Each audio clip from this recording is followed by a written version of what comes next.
Nous, pour déplacement nous, dans le point de presse que Fonds national de l'éducation FNE, via organe qui c'est directeur général Fonds, a présenté à la population via canal nous, situation que nous la donnons depuis quasiment un mois. C'est l'occasion pour nous clarifier et rétablir la vérité sur l'ensemble d'allégations mensongères qu'a faites à travers les réseaux, à travers l'ensemble des détracteurs qui a utilisé de canal pour y alimenter de fausses informations.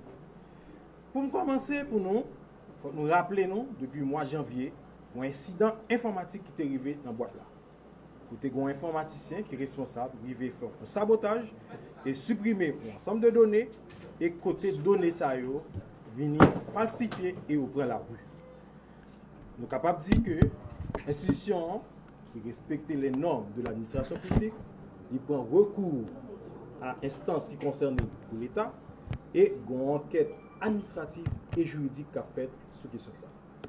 Malheureusement, l'informaticien qui mélange ensemble de mots pral faire un ensemble de tollés politiser une question qui sont questions d'ordre administratif et juridique.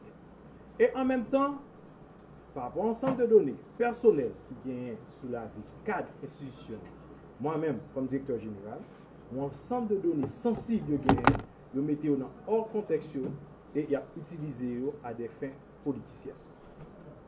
Ça nous fait comprendre dans les données sensibles qu'a utilisé, c'est une violation grave de la question de confidentialité de l'État.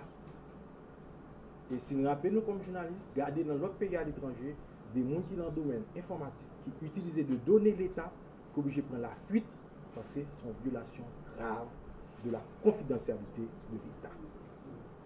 Et à partir de question ça, il y a une campagne de dénigrement qu'a fait sur les réseaux sociaux qui atteignent à honneur, à image, à famille et ensemble de cadres qui sont compétents, qui ont plus d'expertise dans l'institution. Et nous déplorons et nous dénonçons. Et nous avons un contexte qui est vraiment volatile et en termes sécuritaires, côté campagne ça, livré un ensemble d'employés institutions à la boucherie. Côté une question kidnapping, un ensemble d'éléments qui en vogue en termes de contexte difficile sécuritaire. Et campagne ça, livré un ensemble de cadres de l'institution à la boucherie, dans mettre de données sensibles et personnelles dans la rue. Nous rejetons toute allégation ça qu'a fait sur les réseaux sociaux, ou même nous parler les détracteurs. En même temps, nous voulons parler à la presse comme métier professionnel qui m'a dit la prudence dans le métier. Parce qu'il y a trop désinformations qu'a fait pour nous prudents, pour ne pas relayer et qui va servir à des machinations politiques. Fonds national de l'éducation, FNE, prend un rythme de travail normal. Nous opérationnels, toute activité à reprendre, employés dans poste, nous continuer à service qui est nécessaire, qui est lié à ce secteur éducatif. Là. En même temps, m'a rejeté toute accusation fausse qui est allégation mensongère qui est en ma personne, sous nom, famille et employés institution. M'a rappelé nous un autre élément pour nous comprendre dans le même incident informatique ça qui arrivé qui est allé institution mettait sur la place publique et me dit ça dans le premier point de presse déjà les questions d'État pas traitées sur la place publique. Dossier à son dossier d'ordre administratif et juridique, enquête en cours. Il y a des instances de l'État qui sont responsables pour faire cheminement dossier et tôt ou tard, on a venu devant la presse, on dit non, mais qui résultat enquête là, mais qui sa question pour vous établir la vérité. Toute allégation ça il y a des préjudices moraux à moi-même, famille et tout employé qui l'a. Et préjudice ça est grave, il atteint les violences qu'a faites sur les réseaux sociaux, il atteint à honneur, à image. Comme la loi haïtienne, il y a des balises, section pénale qui dénoncent ces diffamations. Et c'est pour cela que nous avons des recours employés par rapport à la justice pour porter plainte et faire recours pour dénoncer la campagne de dénigrement qu'a fait là. Pour ça qui est avec ensemble de paroles qu'a parlé. Fonds national de l'éducation comme instance étatique est plié à toute exigence. Et il y a une institution de contrôle qui peut auditer nous la Cour des comptes. Et c'est pour cela qu'on a adressé une correspondance bien avant, formellement, à la Cour des comptes pour venir auditer la gestion pendant 2 dernières années.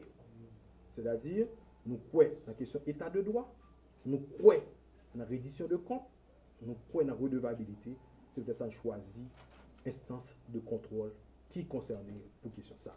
C'est-à-dire question ça pas traité sur la place publique. L'autre élément que nous voulons faire comprendre de fonds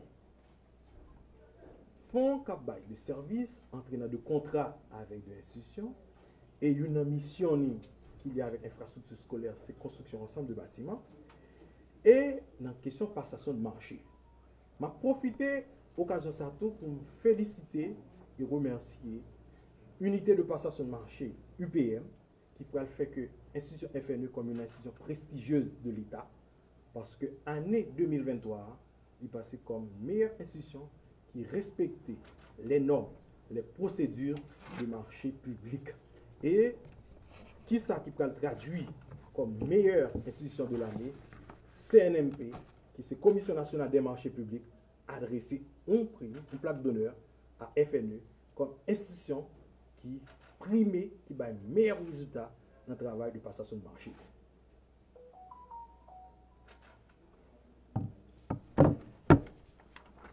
Son façon pour me dire nous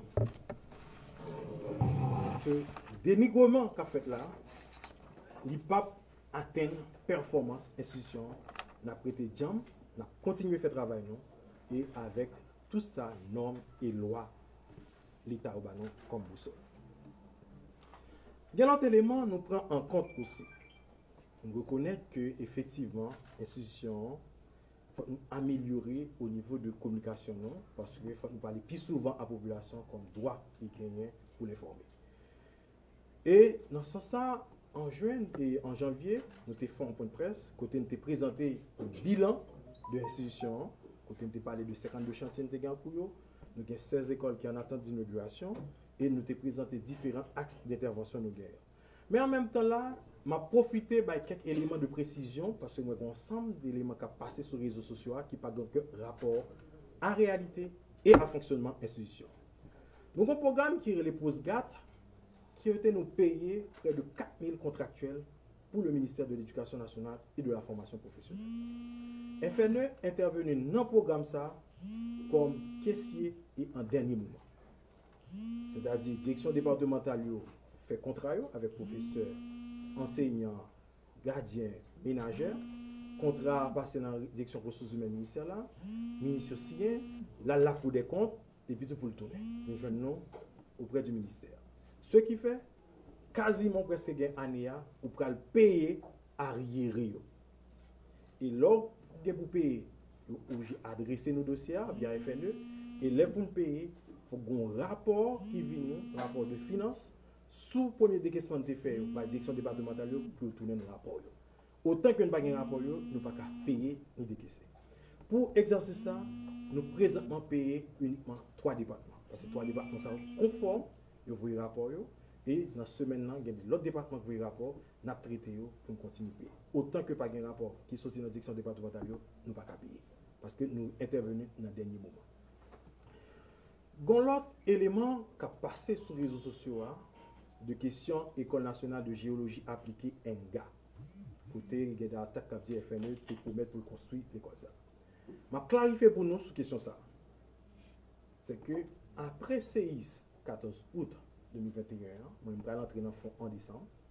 Nous venons entrer dans un partenariat avec ENGA comme école, unique école de géologie en Haïti qui travaille sous question études de sol, qui est jugé qui est pertinent parce que nous avons payé pendant une décennie, nous prenons 2 CIS, nous disons qu'il faut une collaboration, il faut que vous valorisez les connaissances.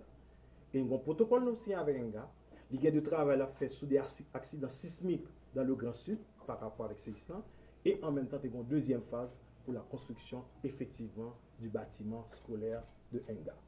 Mais pour arriver dans la deuxième phase, il y a un ensemble de procédures, un ensemble de critères qui ne dépendent pas de fonds, ils dépendent de Enga. Nous avons un premier élément, il faut qu'Enga dispose de terrain pour construire. Autant que ça va faire, nous ne pouvons pas avancer nous-mêmes. C'est-à-dire que c'est l'occasion pour nous clarifier, pour nous claironner, que nous disons qu'on construit pour un gars et nous ne faisons pas. Une procédure, une démarche à suivre. L'autre élément, je voulais clarifier pour nous. Après séisme, le gouvernement a mis projecteur sur le Grand Sud. Ce qui fait que le Fonds national de l'éducation peut être aligné et lancer un projet de construction de 15 écoles dans le Grand Sud, Grand'Anse, Sud et les Nives. Présentement, c'est des projets qui avoisinent à 75% globalement, même si la il y a de l'école qui est à 95% d'achèvement, c'est-à-dire malgré toutes les difficultés d'accessibilité qu'il y a avec le département qui est très avancé, c'est de l'école en un mois encore qu'après pour inaugurer, pour ajouter sous liste 16 écoles. Et projet ça pourrait faire qui ça? Il pourrait faire que nous obligés de choisir un ensemble d'ingénieurs résidents qui passent concours, c'est sur base de concours nous recrutons, et ingénieurs résidents, ça, qui ça va aller? Il va servir yeux Fonds national de l'éducation dans la construction.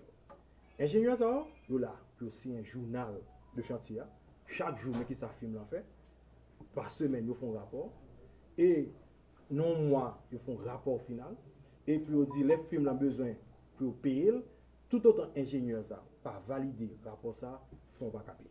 C'est-à-dire ingénieurs résidents, 15 ingénieurs sous le terrain qui chaque son chantier au jour le jour bah, de rapport et ils fait de signature de décompte. C'est-à-dire qui ça? Là, on a parlé de décompte.